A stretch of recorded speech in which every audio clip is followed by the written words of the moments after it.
Salute and thank you, NERDSoul. Yeah. Lay Ill Kid at OneYoungsta holding it down, bringing that street geek and nerd soul. Like, comment, subscribe, hit the bell. Let's go. We talking about Daredevil. We ain't by ourselves. All Daredevil's over. You had a chance to marinate. All right, so now we're gonna get into it. Right now, we have with us, of course, the cinematic sorcerer, Solar Gray. What's up? Hello, everyone. This is Solar Gray, the Cinematic Sorcerer, coming at you casually from the Wizard's Tower on this fine holiday Sunday. Cool. And writer, director, and award-winning writer and director, right? Jay Shear, what's up? That's good to be here. Daredevil's over, so now we need to figure out the next show that we're gonna talk about. It's got to be Andor, I guess. It's got to be Andor. Yeah, it's got to be Andor. I knew Andor was going to be on the docket one way or another. Yeah. So I'll start it with this, and then I'll throw it to Jay because Jay won't be with us the whole show. Jay has, he has to get out and do some things, but he will be able to chime in on my ire on this first thing. I'm going to start off with. Well, can I say something before we officially start? All right, go ahead. Jay, I warned you. You did, yeah, he did. I warned you. I'm like, oh, this is gonna. I mean, the ending kind of, but that was We're gonna to begin my ire on this show. I'm going to get into Heather. Yes, Heather, girl. I'm going to some paper here that I wrote. You took notes. She wrote, and I quote, "I saved me, girl. If you don't get out of here, you were super dead. If Daredevil did not jump, girl." When she said, she also wrote something else. I got writing. He's the mayor. He's in all our lives. Get out of here, okay? You know what he means.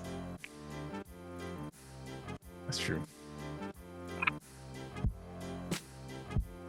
Don't make a character willfully stupid to move your story along. Or maybe she is that stupid. Because, I didn't really like her in the first place. But fine.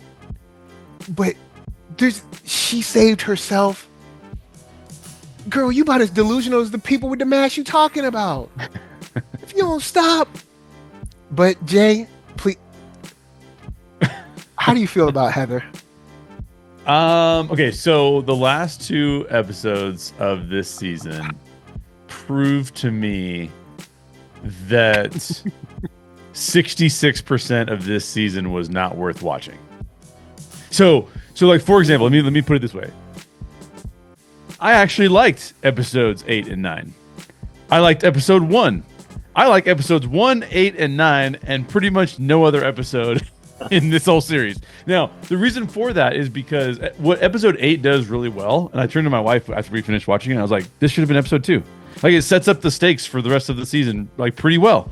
And the fact that they were trying to do, we've talked about this too many times, but episodic television in a longer format, and then they had to cut it down to serialized, makes no sense in the context. So Heather's character specifically, the reason why I bring that up is because it just feels like Heather's character is an excuse to give us how Fisk feels, how Vanessa feels, and how Matt feels. And that's the only reason that she exists, right?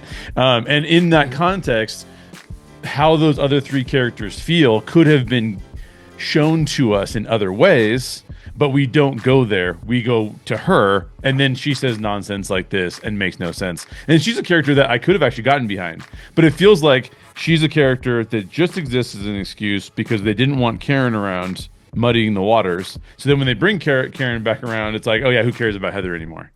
At least that's my opinion. Karen comes out, it's like girl comes out of nowhere. And yeah.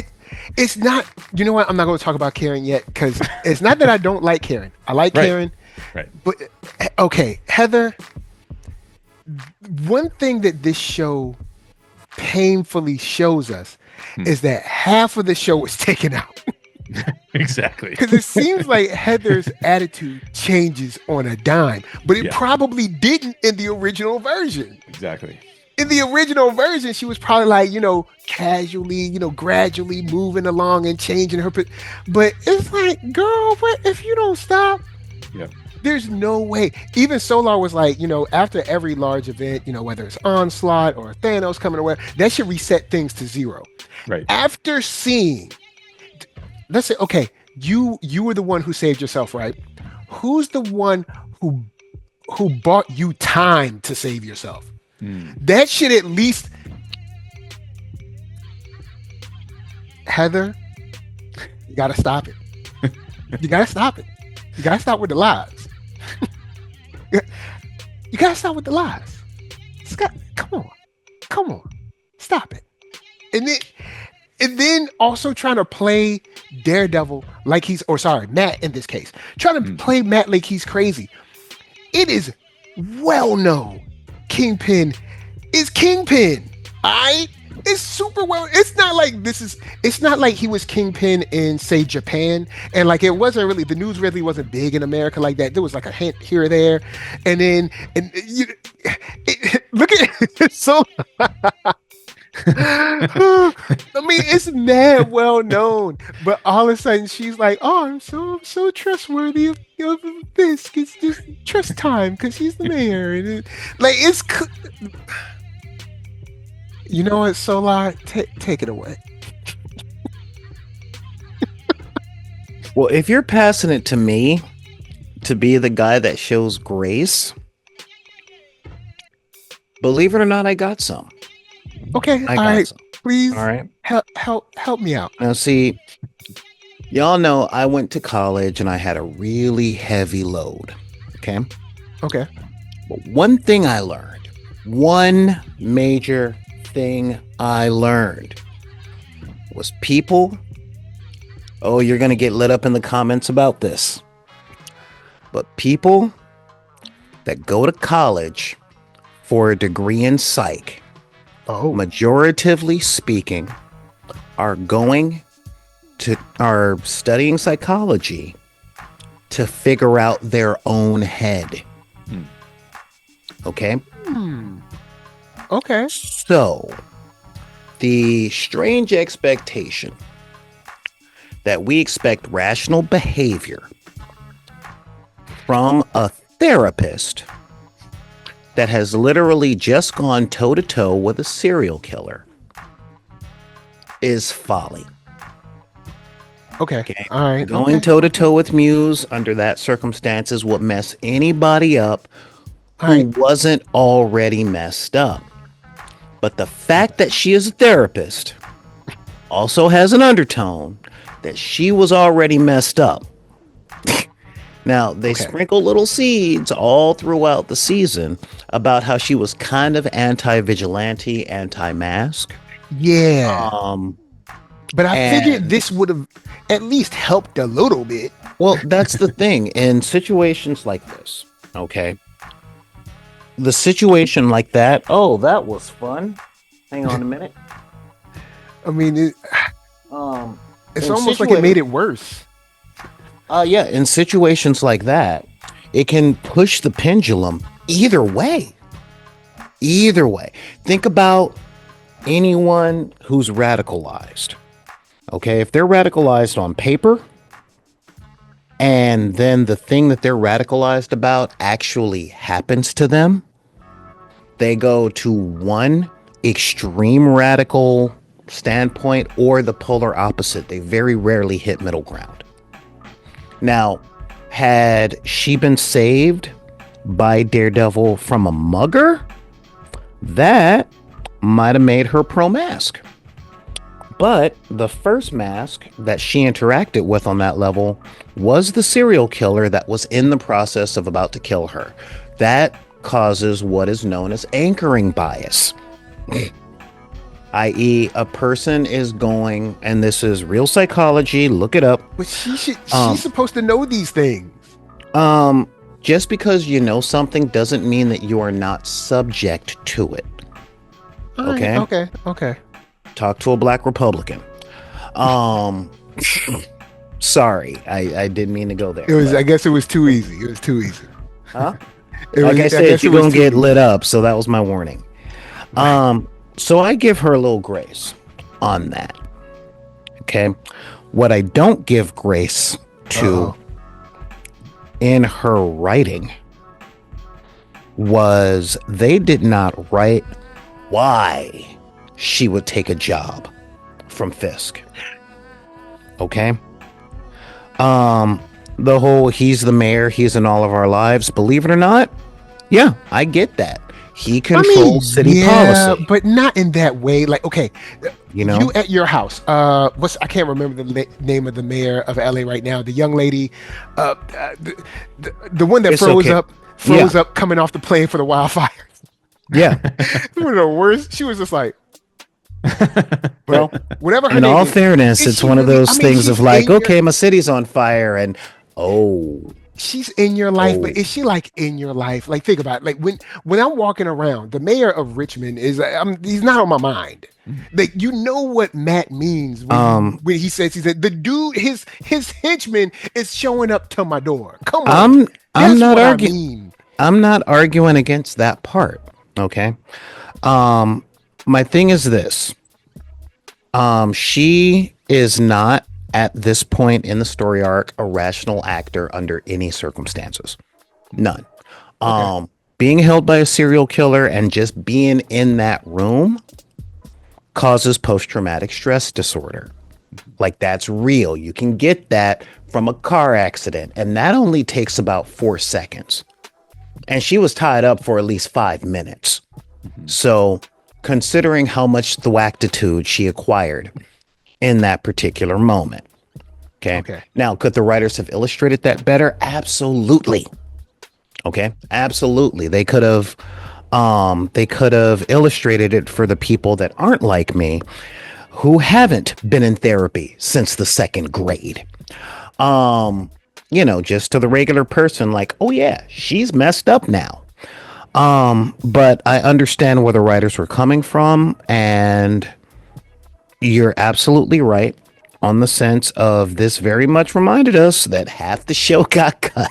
Yeah, because there was probably more with her. Now, crazy jump with her. Just her attitude from episode to episode. It just seems like there's these like vast jumps in her. Just her attitude towards Matt, towards Mass, anything. I get that. And I was kind of upset that they grabbed her in the first place because I read comics. Shout outs to Hannibal Taboo, by the way, because how can I say this in a way that YouTube won't get mad at you? In the comic books, you could have confused her with somebody that had upside down pineapples, but just in title, because she did not come to a very good end. Okay. A better end than Karen, but just barely. Go ahead. So the fact that they're like, oh, we need a love interest. Let's check Matt's dating profile from the source material. Oh, it never works out well. And we can't afford Scarlett Johansson. So they were up against the wall. I personally would have preferred had they left her out entirely. Because what they did with her was very, okay, the bosses said we have to have a love interest. What are we doing now? Yeah, it's almost like we have one more checkbox. What is it? Pretty girl. Just get pretty girl B or whatever. But all right, well, Jay. Specifically pretty girl for Matt, because there is no lack of attractive women in this show. Well, yeah, but I mean, it's Hollywood. There's and I can hear their heartbeats, so But all right, Jay. So, do you believe did it come off natural for Heather to take the job as swiftly as she did? No. Maybe if she thought about it and maybe we saw a scene with her the next day or next week. Not but no, she was but like, heck she was like, no. Of course. She was like, no problem, Mr. President. No. Well, here's the thing too, right? Like, I think that there is a case study to be made here, to Solar's point, if we are giving grace. I think there's a case to be made for her character that she is gravitating towards Kingpin and Vanessa because she feels like they want to change and they want to become better people. And then she sees Matt, and Matt is not letting go of the past, and she's like, "Okay, Matt, you need to let go of the past." Not Especially when knowing he calls for Karen. yeah, well, no help. kidding. Yeah, and if that was the case that they were trying to make, that it was like she's self-deceiving because of some of her trauma, which is then increased by what Muse does, right? And then she thinks, well, Muse was there trying to do these things. Kingpin is against those things. Like they could have weaved her through in a storyline, but here's the problem: they have too many characters trying to do too many things with too many different plot lines. So you can't do all of those things in 9 episodes, especially if you have shorter episodes for some of them. So I think you know what? We got 15 seasons of Doctor Who that showed that there are a myriad of other options.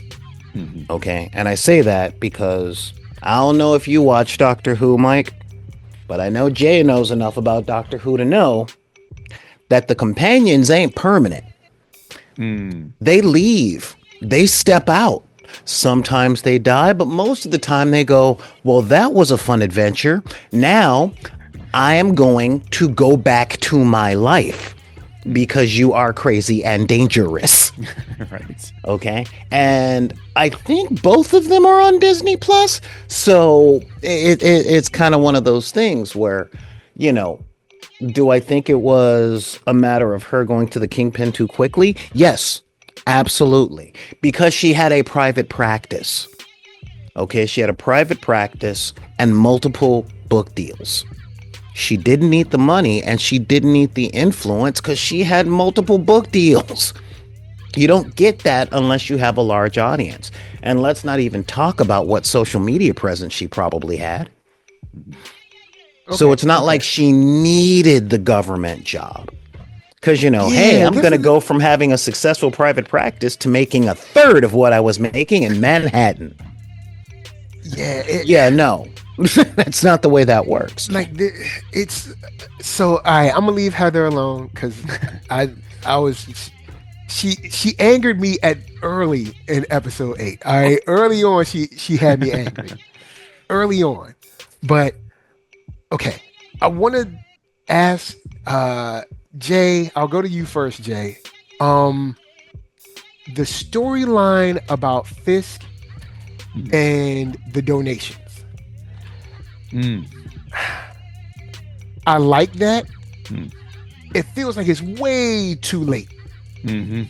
But also, I know how much grace should I give a show that I know was cut in half, but they also gave it to us. So, okay, for instance, let's say we're at a restaurant and you order something and they come out and they say, all right, well, we don't have this, but we have that. And you're like, okay, cool, fine, give me that. And they give it to you, but then it's like, it's not enough pepper, or it's too much smoked paprika or something. And it's like, you asked for it and you did get it, but it's like, I really wanted this in the first place, and then I got that, and then I didn't really like that. And they put out the show. So we were like, fine, we watched the show. But the whole time I'm looking like, see, this is what happens when you cut it in half. This is what happened the whole time. I can't imagine having 18 episodes and then someone coming in and be like, oh yeah, you're getting 9. And without doing a true rewrite, not a page 1 rewrite, because this thing is cobbled together. Yes. In ways where like the party from before, and even the kind of like strong arming now, it's something that I think should have came in like episode 2 or 3. Exactly. But we're seeing it in episode 9, and I'm like, truth, I would say episode 5. Okay, but that's still 5. Earlier than a whole lot earlier, because it was important to see the difference in Fisk and Matt. It was very important to see that they were trying to give up their old lives for something better. Yeah, we needed to Okay, see how I'll give you that. uncomfortable they were. We needed to see how it didn't work, and we needed to see every piece of temptation they had to go back before we saw them give in to that temptation. We needed that. And that would have worked awesome with 9 more episodes. Because we Yes. would have Or- really saw them trying to be like, nope, I'm not, hey, I got the Yeah. mayor. I'm the mayor now. So I don't have to do this. Yeah. There's Instead, technically multiple seasons of Daredevil in this shortened season. Because like let's face it, there's a story about Matt not wanting to be Daredevil and Kingpin rising to power as mayor, and then having this kind of like coming down on vigilante justice, right? There's that storyline. There's also a storyline that is White Tiger turning the reins over to his daughter, or the reins going over to his daughter because he dies, and her having to deal with Muse, and Daredevil having to guide her through the process of becoming White Tiger. There's also another storyline of like what happens when your friend dies and what kind of trauma do you carry with you.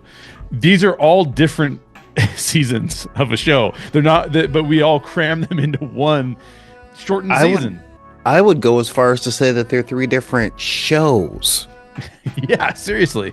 You know, Because there's the show of, like you said with White Tiger, there's the show of the kind of you're bringing in the young one that they kind of got some skills, they know what they want to do, but they really don't understand. You got the Batman and Robin story, so you got that.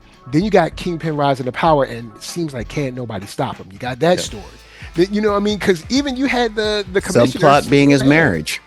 Yeah, Yep. his The subplot being his marriage. Exactly. Yeah. You have the commissioner being like, "Hey, y'all are, I'm going to arrest you," and they were like, "You have no power here." That So would be that's a part of the whole nother Kingpin story. show. Yeah, No, but that that's would be part of the Kingpin show. That would be. But what I mean is that's a whole nother storyline. Yeah. So we have, like Jay said, we have like 12 storylines that Not to mention the Bullseye storyline, which is its own storyline too. And Punisher. Punisher has his own storyline. It's insane. Honestly, I think Tons of stories. Punisher was handled the best as far as all of the loose strands, all of the timelines that may need to be pruned. Yeah, I think they handled Punisher particularly the because best. they were not trying to like have him give an arc, really, right? Yeah. So it's just kind of like, this is just Punisher. We just bring him in. This is what he does, right? So that makes way more sense. And they brought him in to Daredevil in the same way Yeah, that he and Daredevil interact in the comics. yeah. It's somebody pushed the 3 special buttons and did the Hadouken properly, and now the Punisher's in. He's killing everything there, even though you don't want him to, and now he's gone. Yeah, And their he's a scenes good together are awesome. counter. Sorry, Mike. He's a Yeah, no, good you do. counter opinion to what Heather is saying, right? Yes. Like so that actually kind of works in that context. But again, I think it's just shoved in without much, because you could argue that the last episode is more of a Punisher episode than it is a Daredevil episode in some ways. And once I again, mean- as I watch it, I'm like, this would have been awesome with 9 other episodes, Yes. because we get the bit, like, Yeah. it just seems so disjointed as I'm watching it. Yes. And as we come to the close of the show, which we'll get to, but I do like how it ends, Me too. but like the show was just cobbled together. But then I also understand that it was cobbled together. So do I give it grace, or do I judge it how I would normally judge anything else that I didn't like, because I know that this was kind of like cobbled together.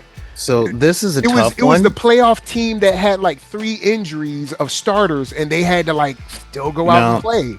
So, Honestly, I'm about to get metaphorically political here, but don't turn away. Get away from your keyboards. Give me just a sec.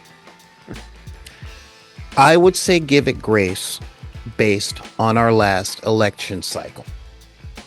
Because remember, it didn't just get cut in half. It got cut in half for a new creative team. So you had something that was already there, then the new guy comes in and they say, oh yeah, by the way, you can't film from the ground up, you can't write from the ground up, you've got to take this and cut it into something usable. So they came in on the fourth quarter. Yeah. They had 'Cause I no remember time there to fix what was going on. Was it And Variety or somebody that reported that Kevin Feige was like, I don't like any of this, start over. But they basically had to start over with what was kind of already there. yeah. Yeah. So it's Like like start over, we're but not don't change starting too over. much, but change more, but don't change too much. I'll let Because you we've have already some shot so much, reshoots. so it means we've already spent so much. Yeah, So, exactly. So, given the fact that they were literally hobbled, the creative team that did this was creatively hobbled from the start. I give it grace, and not because I'm a generous man, but because of the last two episodes. Mhm. Because the last two episodes showed where these creators want to take the show. Which is in a good direction. yes. Yeah. I think I totally agree. And I think the only thing I would have advocated for, and I think that probably Feige was like, I'm sorry, you can't do that, is I would have tried to remove Muse and save him for a completely different season. I would have tried to Agreed. remove Heather. I would have tried to remove White Tiger. And I would have made this about Daredevil dealing with the death of Foggy, and while Wilson Fisk is trying to become mayor and trying to eradicate vigilantes. And then you have reason for the Punisher to be there. You have reason for Karen to be more present in the season. You have a reason for Vanessa to be upset with Kingpin and that whole thing to go down. And you have a much more. You could do it in probably 5 You episodes. have more space for Bullseye too. You do. You have more space for Bullseye. As a matter of Since fact, he's I dealing would with the death of propose- Foggy, he starts realizing early on, like, okay, but Bullseye didn't come for me. He came straight to Foggy, and then him kind of like going through that. So we have more time with Bullseye in this case. Maybe Yeah. this is what I would have pitched to Kevin Feige. I would have got shot down, but I would have pitched. I'd be like, okay, if we already have this stuff and we can't super change it instead of a show, and I know we promised everybody a show. Yeah. Why don't we chop this into 3 decent sized specials, and it could be a trilogy of specials on Disney Plus, and then it gives everybody a little more room to breathe, and we don't have to try to shove all 12 13 storylines into one season. Yeah. And then he'll be like, no, we gave them a show. Well, I since think- all of us are Because part of the if we could get a entertainment industry, trilogy, if we could get a trilogy of specials, Yeah. then I think it might, because then that one special could be like, okay, he's dealing with Foggy and the rise of Kingpin. Cool. This one is Kingpin and whatever, and like maybe Punisher is like, oh no, they ain't using my logo, and then and then they moving along instead of what we got. yeah, I mean, quite honestly, we're all in the entertainment industry on one level or another. So what I will say is what I've learned over my years of hitting walls in this industry is that which makes sense tends to be stopped by pre-signed contracts. Yeah. You know, we already signed that we were going to be on a show, which means that my actor is going to get this much, and if this isn't a show, that means that my actor isn't going to get this much, and since my actor isn't going to get this much, we want either our money back or we want or we want out, and then yeah. Yeah, and it's even worse than that too, because Feige probably has scripts lined up on his desk that reference what Kingpin is doing. So you have to get him from point A to point B. They reference what White Tiger is doing. Excuse me. So Had a little something in my throat there. So he has to manipulate the pieces of the MCU to get them where they need to be in the other properties. So Yeah, because I forgot, he also has to think of the timeline of, Brave New World or Thunderbolts or Fantastic Four or whenever. Like, are we planning to have them in Doomsday or whatever? Like, we got to get them somewhere. And or we got is a Doomsday gonna great affect big this at X all? sitting over there that he's still trying to figure out what to do with. yeah. Yeah. So So it's not like a creator problem, but it is a studio problem. It is a Disney studio problem, because what they're doing is they're saying we have timelines, you have to get it done. And unfortunately, it's why I haven't liked the only Disney Plus series that I have loved with no questions asked was Andor. Every other one, Yeah. I'm like, I like some of them. Hawkeye's okay. WandaVision, pretty good, but none of them. I've not loved any of them. And see, I Just know you don't love the last one, but I throw in Mando. But I know you don't love the last season. Oh, season 3. Yeah, Yeah, season 3 you don't that's like. a good point. I do love season 1. I do love season 2 of Yeah. Mando. Season For 3 sure. you didn't like it, so I like. Yeah. I enjoyed it, but I know you didn't like season 3. Yeah, it I'm was not just gonna okay. lie, It's Dave. okay. That's a shame because Um, neither of them are Marvel. Yeah. Well, neither Disney of as them a are whole Marvel. has poured more attention into Star Wars than it has into Marvel. Hmm. I think that might have been why they had the mandate of quantity over quality. And now I think the tables are being turned. Now, You know, on a business side, I because agree with that. I don't want to give too much grace. Here's why. This is their job 24/7. They have all day, just like you have all day, 8, 10, 12 hours, whatever, to do what you're doing. They have this time all day, every day. So, Okay. like, I'm yeah, with you it's on that. quantity. Pump it out. Like we Yeah. we work and we get no one is like, oh well, he had to do a lot of quantity, so we gotta let Jay slide. No, Oh, they no. they're mad at you because you didn't do it. So I they will have say all the this. time. It's kind of like when you see. I hate to say this. I'm not gonna look New Orleans. Look, New Orleans. I'm not beating on y'all, but Zion Williamson. When you see Zion come back and he's unhealthy, you're like, bro, your whole job is to be in shape. That's your whole job is to just dunk on people. Like that's it. How hard is it to like your rest of your team is in shape? What you doing? I'm not going to argue about that, but I mean, let's Shaq used to do that too, but we're gonna let Shaq slide.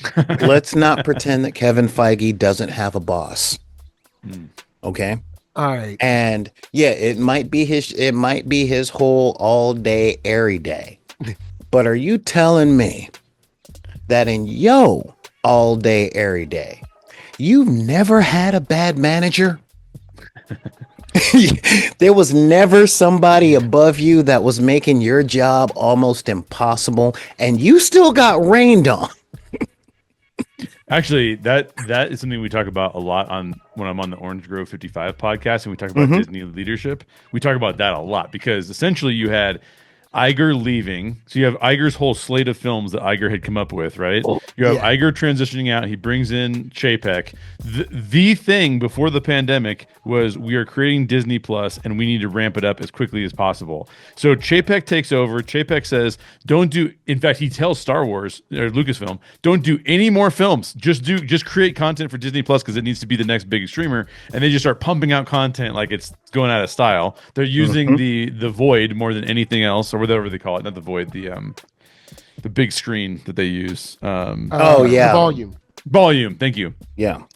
And so we talk about that a lot, is that like a lot of the complications with what we're seeing now were greenlit under a different priority.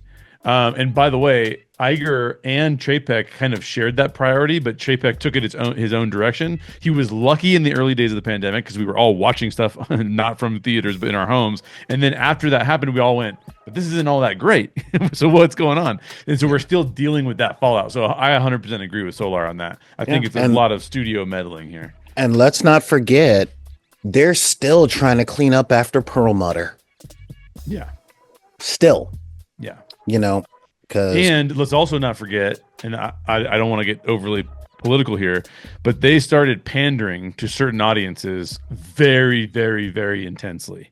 I can give examples of how they were pandering, but they specifically they took the rise of progressivism and they said, "Oh, this is going to keep going on for perpetuity." So pour progressive creators into the mix. We got really progressive content for a while from Disney to the point where Iger actually had to say, "Guys, we might need to moderate actually, because we might be going a little bit too political in the messages that we're putting out onto the screens." And so when you do that kind of thing and then you back off of it, it causes a lot of discombobulation in the marketplace. No correction like an overcorrection. And also, I'll say this to add in: when there is a, let's see, how should I say it?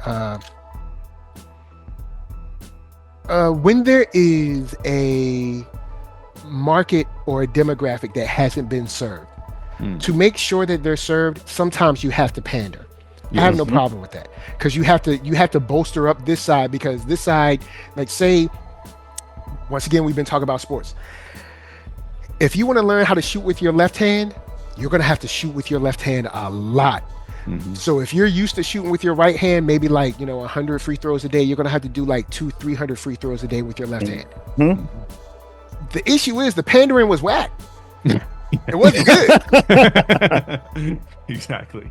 Well, we're looking at the practice sessions. And a lot of people would be like, well, why don't they practice on their own time and start releasing the stuff to the public? That's good. That's not the way it works. Because I'll tell you guys, I haven't been podcasting lately because I bought the wrong video card for my software. Okay, my software needs an NVIDIA card. I found an AMD card. Not compatible, and a lot of the times it cooks my processor to a delicious golden brown. There is no way I can test that without live streaming. But if I live stream and my computer crashes, then I lose viewers. So what's the solution? You see what I'm talking about? Yeah. And Well, that's usually where the solution, but usually the solution is that you have a deep-seated succession plan. And I don't think that they did. I think that's the problem, is that No. Disney, I mean, it was obvious from even the Iger to Chapek scenario that there was no succession planning Oh, God, no. at all. Yeah. Because And keep in so- mind, the people that have these jobs don't ever plan on quitting. Yes. And Marvel's You out, know. and Marvel was out, Kevin Feige included, and Star Wars too, running after creators. Look at how bad Star Wars has handled Lucasfilm has handled its creative slate. It has, how many people have had projects that went into limbo or that got absolutely canceled? I mean, shoot, Star Wars Celebration going on now. What are they announcing now that ain't going to happen? And not only is Celebration going on right now, but if I was Patty Jenkins, I would be furious, because I was signed up to do her dad was in the Air Force and he was a pilot, and she was signed on to do like a Rogue Squadron type of a deal, right? That would have been dope. That would have been dope. Seriously. And then they have Sean Levy come out and say the project is called Starfighter. Come on, man. It sounds like the same project. You just got a new creative team behind it. So Yeah. I just think it's like one of those things where their succession planning over there is bonkers. And in all fairness, the whole industry does Patty Jenkins dirty.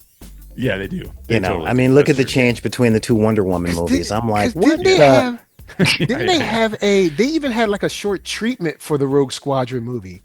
Yeah. Oh, she So- said, so I she has was said like, multiple all right, times, cool. the problem is not me. She's been on record as saying the problem is not me. I have a whole thing I can do right now. So Yep. It's kind of like when I think was it Fox? Somebody tried to say that Donald Glover was like taking too long to do scripts on like Deadpool. And he was like, no. And he put like a script up on Twitter of like 2 episodes of Deadpool animated. He was like, no, it's ready. Don't try to throw Yeah. not me. Like, no. I'm just the public face, but I did my job. Yeah, it's like, Exactly. no. By the this way, is here's a done. link to the whole Veronica viral thing on Instagram. Okay, yeah, that's it.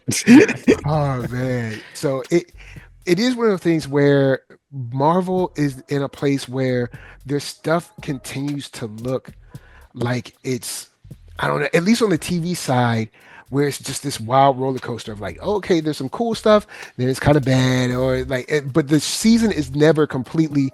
I want my Penguin in Marvel. Okay, Yeah. that's all I want. yes. Give me my Penguin too. in Marvel. Give me my Andor in Marvel. It's. I know y'all can do it. I mean, well, I hope y'all can do it, because if y'all can't, then that just throws more fuel on the fire that y'all are just basically buddies and friends giving each other jobs. Yeah, it's not a matter of if they can or can't. It's if they will. Do they have the will to put out something good in the face of the check signer's fear? Okay, because that's really all that's going down. I mean, That's true. We've been in these businesses long enough to know that studio mandate trumps all. As much as I hate to bring up the Arrowverse, but if you go all the way back to Arrow season 1. Okay. That was hot.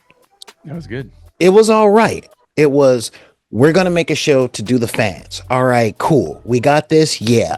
Season 2, the executives came into the room and said, well, let's do a Batman show since he's so close, but we don't want it to be a superhero show. So can you give us more of what we're asking for without giving us any of the components that would make up what we're asking for? And that's not a request, because if you say no, we're not signing the check. And that's why season 2 of Arrow was the last good season. Season 3, it got, but I'll still say. Again, once season 3 came about, those same sign checkers are going, you guys are doing a great job. Now I want to add some love triangles and a little bit of that soap opera feel that made Smallville work so well. And those poor guys are going, but this isn't Smallville. They're like, it's just like Smallville. He can't fly. And by the way, I'm not signing the check if you say no. So now they've got to add the hyper dramatic drama stuff. So while they're over here doing this, just like with DS9 and Voyager, then you've got the writers that actually care making the Flash. You know, so you got all the people putting out the best work that they can when the boss isn't at their desk asking for the TPS reports. Because I remember somebody was, I don't know if they put up a post or maybe they were in my chat one time, but they were kind of ragging on Arrowverse. No, someone had they made the show, the John Cena show. They had made fun of Arrowverse. Oh, Peacemaker, right? yeah. Peacemaker. Yeah. So they made fun of Arrowverse. And I was like, yeah, y'all can front like y'all didn't like it. But I remember when Firestorm, Flash, and Arrow took on Reverse Flash, all y'all liked it. It was flames, it was fire, everybody loved it. It's still dope even today, especially imagining this was on the CW. Like, y'all can stop that. I was there. That's not a paid service. I remember it's not a paid service. It comes with the TV. It literally is. You get what you pay for, so you're getting the Arrowverse, you know? click, CW. So, like, I was got like, grandma on the back going, don't turn it so fast, you're gonna break the knob. Like, I remember what people were like. I was there. Y'all liked it. Stop trying to act like just because James Gunn is y'all god now that y'all didn't like it. You liked it. Yes, you did. Because I was there. Man. So yeah, I mean, so when we got all that happening, you know, I understand why Daredevil Born Again season 1 was a mess. Yeah. And it was a mess. But I will say honestly that I'm truly looking forward to season 2. Okay. I'm truly looking forward to season 2 because you know that old phrase, people only remember the first thing you say, right? How you start, how you finish. They tend to forget the middle. Yeah. All right, And well, real quick, I'm going to throw it to Jay because I know Jay has to go in a second. So, Jay, from you, give me your final thoughts, and we'll after you leave, we'll jump off of those. So, Jay, give me your final thoughts, especially with our girl Karen coming back. She came through. Well, okay, so final thoughts. I'm going to say some really positive things. I still love, was it Charlie Cox playing? I love Charlie Cox. I love Vincent D'Onofrio. I love the lady who plays Vanessa. I love Karen and Karen's character and the actress who plays Karen. Oh, Deborah, I love John Bernthal, and I love John Bernthal in that role. Yep. I really enjoy a lot of the setups that I would want to watch every single show. I'm a little bit iffy on the White Tiger show, but I want to watch the Muse show. I want to watch the Kingpin show, and I want to watch the Charlie Cox show and him dealing with Foggy's death. I want to watch the Bullseye show. I like all of the elements. All of the elements are there, and that's why I would not say like I'm just jumping ship and I'm not in. The setup. So what it feels like to me is like once the creators of the show really have we're able to say, how do we end this show so that we get to do what we want to do? I think Solar said this earlier. What we get to do what we want to do in the next few seasons. They ended it well. There's a really great Punisher season coming out of this show. There's a really great Kingpin is the mayor of New York and cracking down on things and him dealing with Vanessa. There's a really good show there. There's also a really good show where it's Karen, because we've seen Punisher and Daredevil have these intense conversations about whose perspective is the right perspective. We've also seen Karen influencing both of those perspectives in different ways. What we haven't seen is Karen having to deal with them executing both of those things and like, wait, I told them to do that, and now is that good or bad? Like, we haven't seen that show. I'd love to see that show. So there's plenty here that's amazing, and I'm not even mad at the creators. Like, hire me, Daredevil. I'll work with you guys. But like, I'm not mad at any of them. I think what they're trying to do is strong. I think my biggest complaint is I feel like the MCU itself has outgrown the individual shows that it is based on, to the point where it's almost impossible to create good shows because you're trying to serve the MCU. You're not trying to serve the characters in their environments. And that to me is the bigger problem. I think if you serve the characters, that will in turn create the MCU. I hope. I wish that is what created the MCU at the beginning. Good people make good families. Good families make good neighborhoods. Good neighborhoods make good communities. Good communities make good cities. Good cities make, so if you focus on but you see what you're doing right there? I want to refer back to what I said earlier. Things that make sense are stopped by contracts and the fear of the people who write the checks. They don't want something good. Good is a byproduct of profitable. Mm-hmm. And you're right. And to that point, Solar, and doubling down on that, it also is the product of going so fast that if all of a sudden you have to adjust your Daredevil show because it doesn't make sense if Thunderbolts comes out, it won't, like all of a sudden you have to be like, oh, I'm sorry, like Muse is referenced in Thunderbolts, and if he doesn't show up in Daredevil, then it doesn't make sense. And by the way, you have to do it in 9 shows instead of 18. I mean, I think that the MCU is trying to do too much too fast, and they need to just slow it way down and try and do less and build it the exact same way that you guys are both saying. Like, build it off the shoulders of Iron Man, build it off the shoulders of a strong Captain America, build it off the shoulders of a strong, Black Widow even, right? Because let's face it, the Black Widow movie got just thrown out there too. That was not done super, super well. So, so that's kind of my take is it's kind of like, man, the ingredients for a great recipe are here. However, the person who owns the restaurant is telling the chef to do too many different things, and the chef is like, well, fine, then I gotta become a line cook and just shoot this stuff out, as opposed to actually caring about it a little bit more and doing what I wanted to do in the first place. Well, somebody's been watching The Bear. Speaking of that, there was one of those competition shows, and then after this, I'll tell them where they can find you. But there was one of those food competition shows, and all of them were like these highfalutin chefs. The short order cook was killing them every challenge. Because I gotta get 8 orders of hash browns up every morning. Like, what are you talking about? This is nothing. Like, this is like I gotta get pancakes here. Scrambled eggs there. He was killing them on every challenge. Am I the only one here that's seen the menu? Oh yeah, yeah, I've seen the menu. Because at the end of the day, although I like grass-fed, organically raised chicken with some scissors sticking out of the chicken thigh, sometimes you just need a burger. That's right. That's right. Jay, tell them where they can find you. Yeah, you can find me in a couple places. Find me at How Stories Work with Jay Shear, where I'm breaking down films, either explaining them or because I go really deep into them, or I am explaining how something was done from a directorial perspective or a storytelling perspective. It's just a byproduct of me trying to learn about how a creator has done something that I really love, and then trying to replicate that myself. And so in that learning process, I put out videos around storytelling.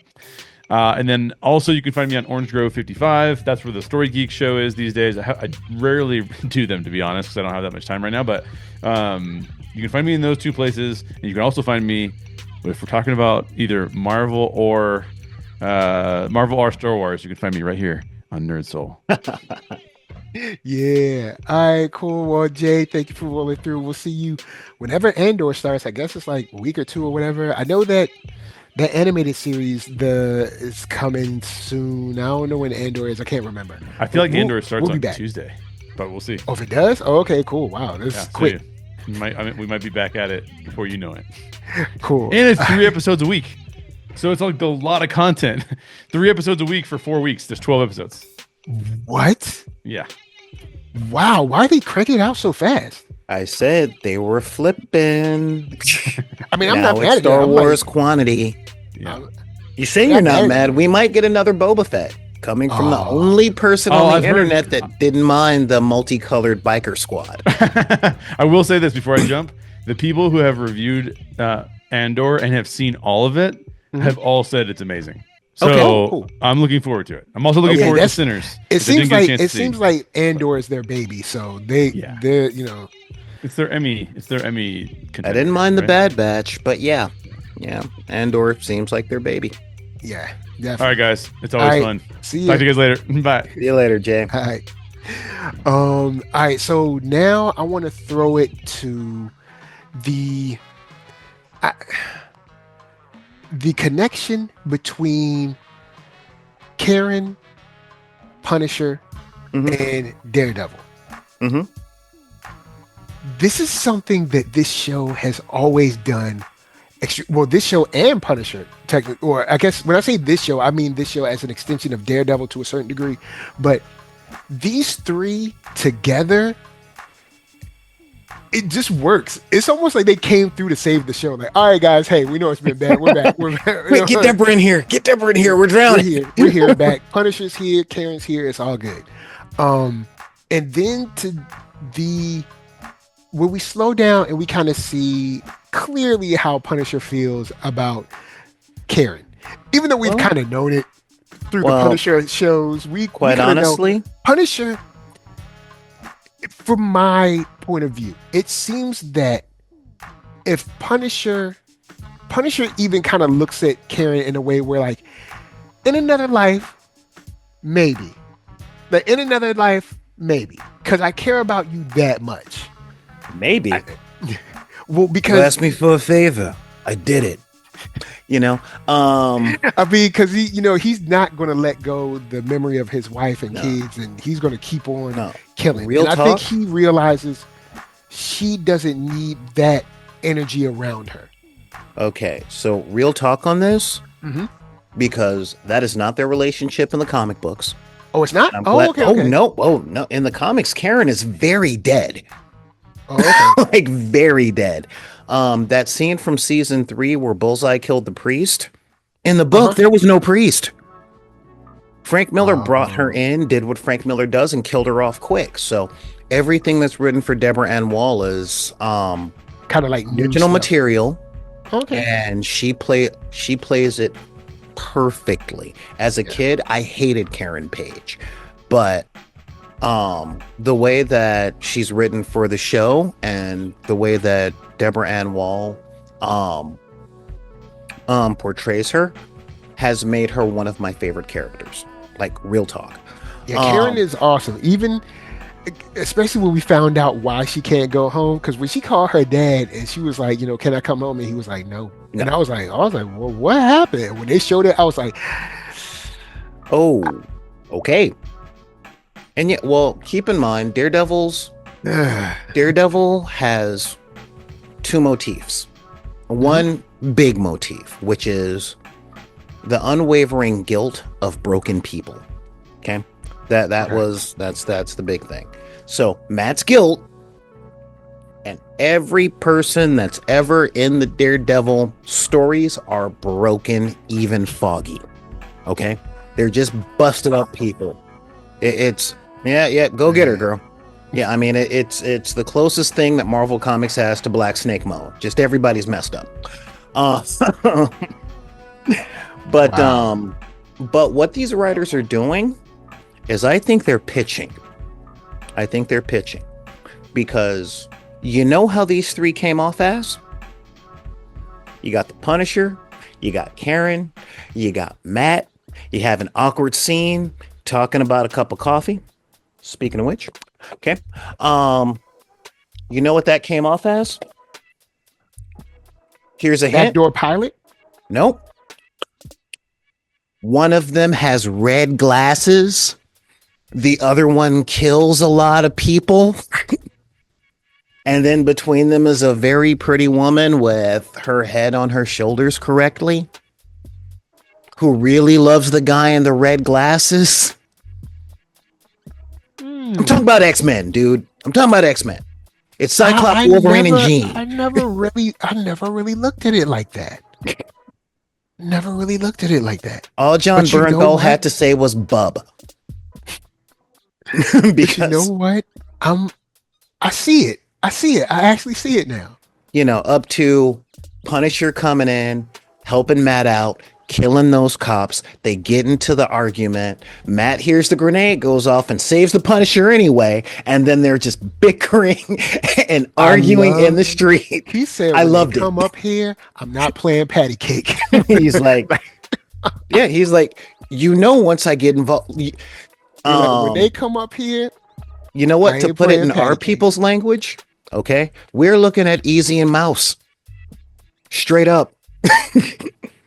You know, like, this is when I see them together, I'm like, man, they really got like they made the show for me. That last episode, but the last episode, like Jay said, was kind of a Punisher episode, but they made the show for me. And then Kingpin side was even crazier with the commissioner's head. Can we talk about his left hand real quick? Go ahead. Yeah. Because I'm like, it's the first time I've seen a heel turn that I was 100% on board with. You know, and not because of my lack of affinity toward law enforcement, but I'm like, okay, why are you having this conversation with her in the hallway? Like, y'all need to go to the conspiracy diner down the street where he's always meeting up with Matt or something. Cause yeah, y'all shouldn't be having this conversation in the hallway. And what's her name? Sheila? Yeah. Sheila, yes. But it's sad because you see her crying when she gives him up. So it's like there's a piece of a soul still in there. Well, what I saw was she did it out of fear. Because he made it very clear, if you are not with me, you will disappear. Yeah. That was her realizing that everyone who's not on board needs to go. I mean, especially when he set up the city council, that was her going, if I was going to quit, I should have done so a month ago. Now I'm here. Yeah. I'm stuck, you know? Yeah, and like when I saw her crying, because when I heard the tape, I was like, well, how'd they record? And I was just like, oh no, Sheila. Then I was like, I kind of get it, because here's the thing, Sheila, you knew you were working for a crook all this time. You just didn't know how real it was. From Sheila's point of view, when bodies started dropping, Sheila was like, uh-oh. But it was too late once bodies started dropping. Yeah, and from Sheila's point of view, it was fake. She's been in politics for a long time, so she's seen bad. Yeah, she's seen political dirt. But she ain't seen street dirt. Yeah. She ain't seen like bodies dropping, blood all over the place. Like, she hasn't seen that stuff. So not in such an obvious manner. To see her give him up, because I do think that she agrees with the commissioner, but she's like, look, I like my head exactly where it's at. Either that, or I have to like put out the information and like I'm going to Macau and I'm like, I'm never coming back. Like, so Dude. like that's it. Yeah. And hope that he doesn't send, hope that he just is like, well, I don't care, she's gone, kind of thing. You know, because he has people he can send for me. Exactly. And once she saw, like, she knew about the reputation, but like a lot of people on those rings of power, be it the political reigns of power, the financial reigns of power. Yeah, all the money people. They look at street gangsters and all that stuff as trash. And it's like, you don't know what you're dealing with. Yeah. Underestimate Wilson Fisk at your peril. Because, subtle stuff and coded language. So does he. It's just a different code. And once he started running that office, like he ran his crime organization, she was like, oh. Like around episode 5 or so, you could see her starting to notice, like, oh, okay. It was when he threatened our young soprano. Because he knew what he was doing. Those two, they knew what conversation they were having. And she figured out the conversation that they were having. And she looked at him having that conversation with Kingpin, going, he'd be saying this to him if he wasn't in office. Damn. That's really what it was. So, with that, I want to jump off because I know we going long, and I don't want But hey, guys, it's 2 episodes. We're trying to. I got time, and this is content. So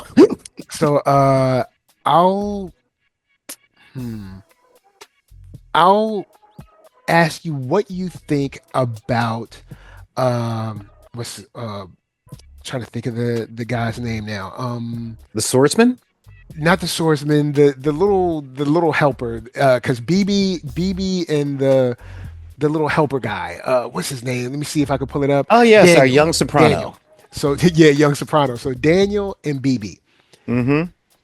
After the scene with BB and Chief Gallo, I wonder if BB is really friends with him or working him to be close to Kingpin, because when he says Kingpin was one of the prime suspects in your uncle's murder, she was like, I know. You really gotta wonder that? Well, because they were hanging out and stuff. So I'm like, are these people that were like school friends and kind of like they didn't really make it clear if they were like school friends before and just happened to be around each other? They made it very clear in the early episodes at the club. Okay. Mm-hmm. They were friends from school. Yeah. Okay. He had a thing for her. Okay. She friend zoned him. Okay. Then he got the job with Kingpin. So she kept him close to get him drunk and milk him for information. But that friend zone shattered. It was gone the moment he told her to bury the story. Yeah. Because he asked her to bury this. He played her like a mark on that one. Huh? He played her like a mark on that one. Essentially, she tricked him out of the story by getting him drunk. Yeah. And letting him do what he was going to do anyway. He threatened her. Yeah. He pretty much said, if this story surfaces, you will not. And that was when, like, before she was working him, but there was some love there. Yeah. But now there's no more board game nights. Yeah, because it seemed at the party, it seemed like these are 2 friends that are definitely not going to the same place anymore. Because he's like that's boss power or something like that. She was like, or corruption, and he's like, why do you always do that? It's like, no, look, like I'm not always doing anything. The man. Like, why are we acting like this man didn't go to jail for, like, am I the crazy one? Did I go to jail or did Kingpin go to jail? Like so her face in that scene, I was like, yeah, these are 2 friends that it's over. Like, y'all are kind of going through the motions, but y'all aren't friends anymore. Yeah, we've watched a friendship dissolve. Yeah. In the actual way that friendships dissolve, because TV normally shows it as a big explosion, both of them yell fine, and then there's a slamming of the door, okay, or a long dramatic moment where the audience goes, oh, and one of them says, so this is how it ends. Man, you just am I wrong? Huh? I said you just wrote that. But in real And life, what happens is this person does something that's real messed up to you. And it's not until you get home and you think about how messed up it really was, and you're like, yeah, I don't mess with them no more. And like that's exactly, how it is in real life. You're like, you sit and exactly. you think about it for a day or two. Like, I don't like how they did me. I don't like how they did what I don't like how they did this. Maybe it was in Look, front of people, or maybe it was a private thing, or I don't know like how they talked about no, me on text or whatever. But look. whatever it was, you sit with it for a day or two, and then you're like, I'll yeah, I'm tell you the finished with that truth. person. Only two people in my life, two. Hmm. All right, and I am way closer to 50 than I am to 30. Two people in my life have said, "Don't call me no more or lose my number." Everything else, it's essentially, we are not friends. You are an option for something you provide. And that's what she turned him into. Yeah, And he's using her for the same thing, but he still thinks that he's her friend. yeah. Because You know, she's like, I'm trying to get close to this dude that killed my uncle because he can play all these games he wants, but there's no statute of limitation on murder. And hmm. I'm gonna get to him when I get to him. Oh, that story is coming out Oh yeah, that because story is I coming don't out. just write under my name. The Hmm. vlog is a cover. Hmm. That's how And I see, get that my was, file. and that's a whole nother story, which I'm interested in seeing the story of the niece of Ben Urich who knows Kingpin killed her uncle Mhm. and is like this close to being able to prove it and just has to get that last crucial piece to like not like he might have but like the real smoking gun kind of piece of information to really put him under. Well, see, that um goes along with our modern adult, I hate to say it, political storytelling. Because here's the thing, everybody in that show mhm. knows what Wilson Fisk is. Thank you. Everybody knows. Or at least Okay. used to be. Come Oh no, no, on, y'all not acting like not he used to ain't be. never did nothing. Yeah, funny that. Um, and the real story that's there comes out with the people who aren't trying to prove it as much as they are trying to stop him. And how, even though everybody knows exactly what he is, they either make excuses, they don't care, or they agree, like outright, you know? Because if you go back to the on the street stuff, there was only one person that came flat out and said, "No, man, I'm down with vigilantes." Just one. And you can tell he used to be a bagman for one of the families. You know, everybody else is Oh going, man. "Oh, wow, look at that guy with the sword. Isn't this crazy? This is one for the gram." But everybody else was like, "Yeah, whatever. It's New York." Or, "No, I agree with Fisk because as soon as somebody puts on a costume, stuff just goes crazy, you know?" Um, so yeah, they're putting that out there of everybody knows Fisk, and that's, he's not in this situation, and we're not looking at this story because people doubted his criminal nature. Um, they're in this situation because they low key support the criminal nature, Mm. and those who don't support it don't know how to fight against it. And look at the super rich. You know, we got the good old swordsman there. Yeah. And the lady that was like, "Look, you might be sitting at our table, but we decide who eats." And the next time we see her, "No, my husband isn't here. You haven't seen him, have you?" "Yeah, I'm gonna just go over here now." You see what I mean?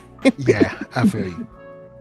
It, You know. I don't know. In this show, and maybe in a longer version of this show, it Mhm. would be nice to at least have someone like, well, I mean, I guess costumes are bad, but like they also save us.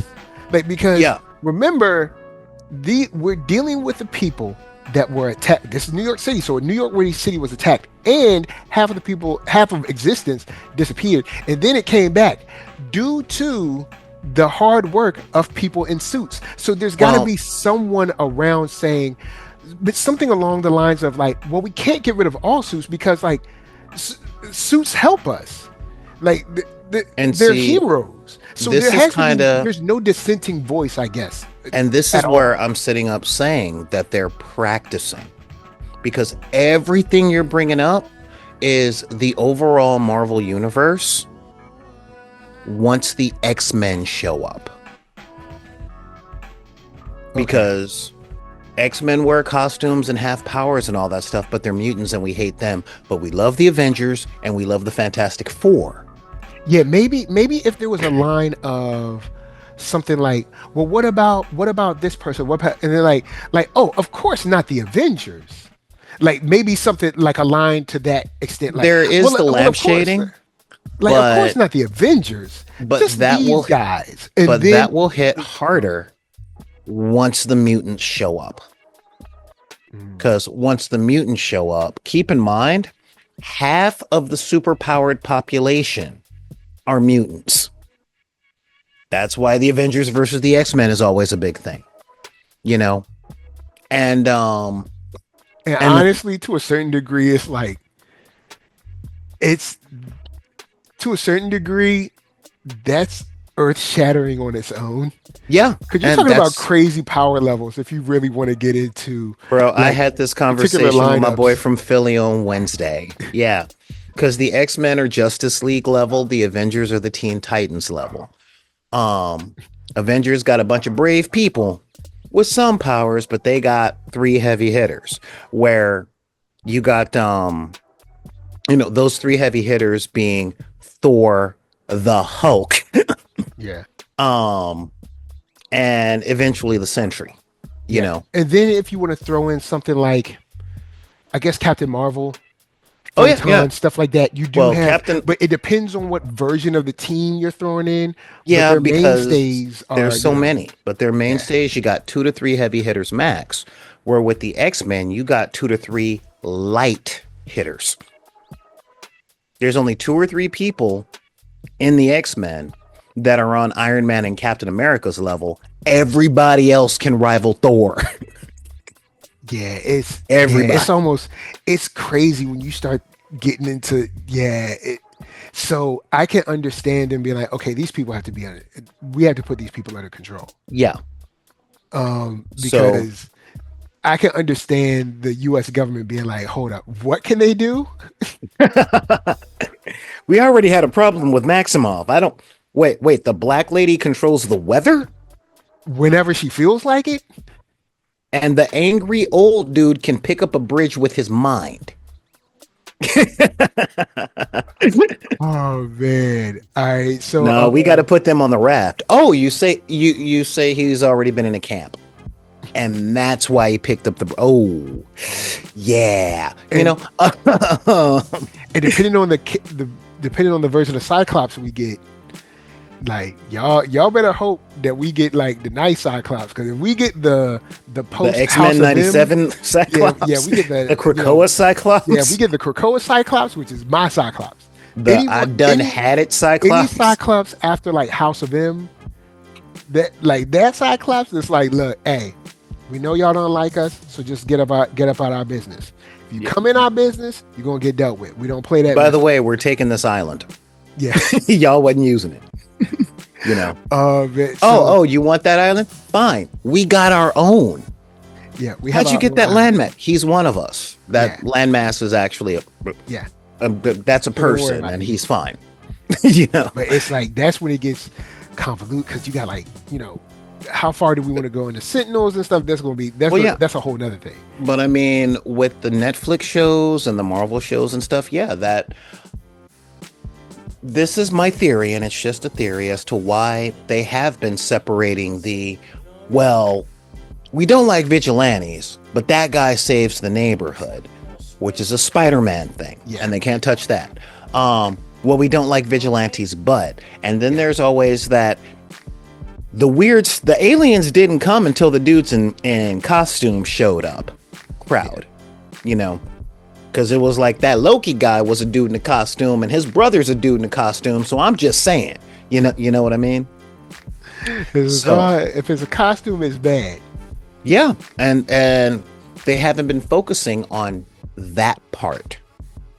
And they didn't focus. I mean, next season they'll probably be focusing on, the anti-vigilante task force is kind of vigilantes. No, they're not. They have clearance from the mayor, but they're doing the same thing. Yeah, Well, the mayor's so got to they- know what's better because the mayor's a leader. I mean, there's that conversation, Yeah, because when they killed that kid, bruh. like essentially for nothing. Oh no, he was a vigilante. See, Yo, that was so. That's gonna go. Wow, but I guess I don't know. I guess for me, it would have been good to have a line from someone, and maybe like Sheila's level, being like, "Well, what are we gonna do about the like Avengers? What are we gonna do about like those guys? Or like like." Are we going after them too? Or no, are we Marvel not, has made it very something- clear that the Avengers have the go-ahead from the federal government. Okay. And that supersedes the city. So specifically, the new ones that are being formed. Falcon was asked by the president himself, personally. Oh, well, no, Captain America was asked. Yeah. Sam Wilson was asked straight up by the president, we need you to reform the Avengers. So they good. Cool. So yeah, I mean that's president mandated, so that's all right. yeah, but they're also stuck because if they drop the Avengers' name, they might have to pay something because Samuel L. Jackson don't give nothing but a selfie for free. And Disney has already had to buy another small country and start using third world labor to pay Robert Downey Jr. for Doctor Doom. So Which is a decision that I was never on board with, but we'll let that go because I know we're going long. So we should film an episode on that because I got some casting picks. I'll do it on my channel. Just show up. Just show up because that's a talk because I got some casting choices. But yeah, so I'll throw it here. What do you want since we've gotten this? What do you want from a season 2 of Born Again? Assuming honestly, I'm assuming we're getting one. Honestly, I wish Jay were here to see this. So I'm looking at you from the future or in the future. Yeah. I want my Marvel Knights. That's what they're building up to. Just bring them in. Because we got our Daredevil and the Vigilante City thing. We got our Punisher, who's very much back, and it looks like Bernthal is just on board. And who wouldn't be to yell and shoot people? Okay. So now we need our Moon Knight. Yeah. We need our Moon Knight, who we haven't heard anything about since his show. Nope, not at all. And we need our Blade somewhere. Yeah, we need our Blade. And you know what? We might be able to get Elektra back. So I want my Marvel Knights. When he was talking about building an army and he went to the good cops in the bar. Okay. Josie's is always going to exist, boy. Josie. Yeah. Shouts to Josie's, boy. So at this point, I want to see my Knights come back in. If but nothing else, a smaller iteration of the Knights, because we still got Luke Cage out there. Yeah, we got Jessica Jones out there. We got Colleen Wing out there. Because to a certain degree, you could say these people don't know each other, but we don't know that they don't know each other. Like, because it's clear that Daredevil knows of Miss Marvel. Now, of course, he doesn't know her personally, but he knows enough to track down her dad, and you know what I'm saying. So, yeah, but she's in the Young Avengers. So yeah, but what I'm saying is, I'm saying that to say, I assume these people know of each other, kind of. And like, again, they might not know each other personally, but it's like, oh yeah, I know this guy does this. I just, he does it over there, so I don't really worry about it. Yeah, because remember, Harlem's a district. So Luke Cage can come back, and I don't know if Michael Coulter is working on anything that he can't split his schedule in. Well, last thing I heard from him is that he said no one had called him. Yeah, exactly. Which means they can. Yeah. It's like, look, go in and give him a call. Because this army, I think. Yeah. So, and I mean, drop the Defenders. I say drop the Defenders entirely and bring in the Marvel Knights specifically. Don't hate me when I say this. But go in and bring Danny Rand back. Do not hate me yet. Don't just give me a second. I think it's been long enough. What's that you cooking? I think it's been long enough where we could give it a shot. Give it a shot. Give him some real training. Beef his body up. We see everybody else beat their bodies up. Get some real kung fu training. Give him some actual time to, because he did in season 2 of Luke Cage. He actually did look good pulling off some of those moves. So give him a shot. I'd say bring Jessica, Luke, Danny, bring in Moon Knight. You know what I'm saying? Bring in Moon Knight because we could do that.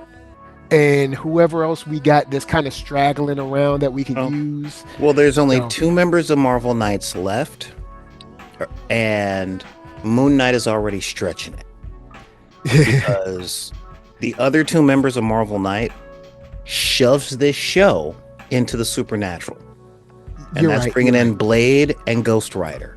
So let's put them on the back burner. Yeah, but at least bring in Luke Cage. And you know what? I mean, my stomach ain't bubbling, so all right, bring back Danny Rand. That's what we can do on that. We can bring back, we can bring in the Heroes for Hire, bring in Colleen Wing. Yep, Colleen Wing, Misty. I don't know if they'll be able to get Misty back. Don't know. I don't know what she's working on, but I do know she's a new mom, so she might not want to do all that stuff. But yeah, cool. Bring in Luke Cage, bring in Jess, bring in most of the Defenders. Yeah, and then maybe give us just have Marvel Misty Knights for a little bit, because I know when you have a newborn, you don't want to be leaving your little youngster. So maybe you could come on set for a day. You know what I'm saying? Just talk to some people, a few days. Have her be in the office coordinating everything. She could be the guy in the chair until she's got to get up. Especially since they just introduced adamantium in, so give her Bucky arm and she's good. So that's what I want to see. I want to see them lean in to Marvel street level, and that's where the Knights come in, because they've done enough building for the Young Avengers. Okay. We've got Wicca, we got Speed. Light building. The people exist, but we haven't really done story building really. No, but we've got story from 2 of the characters, the 2 main characters. All we're missing at this point is Squirrel Girl. No, 3 of the characters, because we got Wicca, we got Ms. Marvel, we got Hawkeye. So we're good on that. But we don't have like a story that even. We barely have anything kind of pushing to get them together besides the Marvel Stinger. I am not denying that, but what I am saying is they're not what I want to see for Daredevil season 2. No, what I want to see for Daredevil season 2 is a return of the street level New York superheroes. Because again, when Fisk says no vigilantes, well, what's Luke Cage got to say about that as the crime boss of Harlem? True.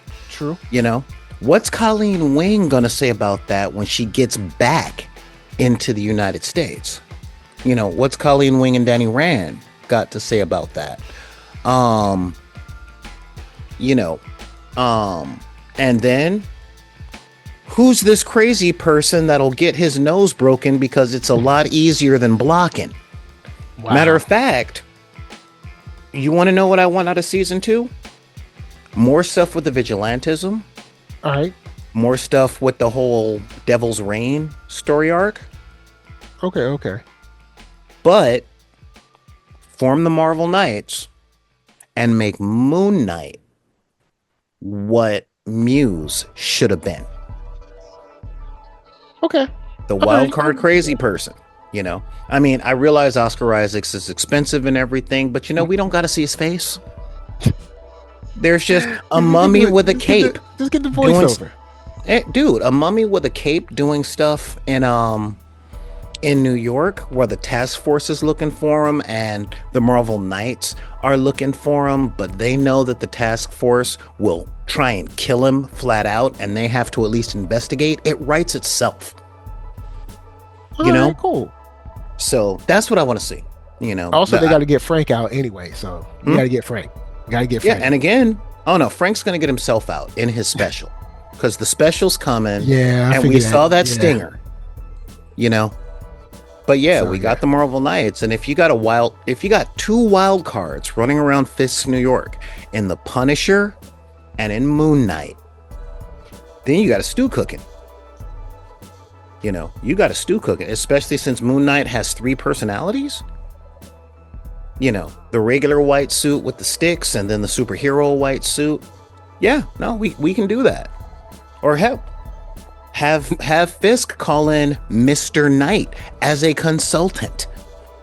Okay. You see what I mean? All right. Well, look, guys, we've gone mad long. How about this? Let's go in and roll. Solar, tell them where they can find you, and then we'll go and be out. Well, as I said earlier in the episode, I'm not live streaming right now until I fix these hardware problems. But in the meantime, check out my YouTube channel, Solar Gray. Yeah. And you guys can find me on Instagram at Back in the Deck. That's BACKINTHEDECK. And you can drop me an email at backinthedeck@gmail.com. That's BACKINTHEDECK at gmail.com. And word up. Thanks for letting me be on the show and talking about this stuff, man. Because it's always a good time. Yeah, and we need more superheroes in our lives. We really do. Yeah, we definitely need some more heroes. So on my end, hey guys, look, thank y'all for rolling through. You made it this far. Look, hey, we here. So with that said, NERDSoul, Facebook, Instagram, Twitter, TikTok, podcast, all that jazz. Until the next time that you need a hero, we're just saying, peace. We out.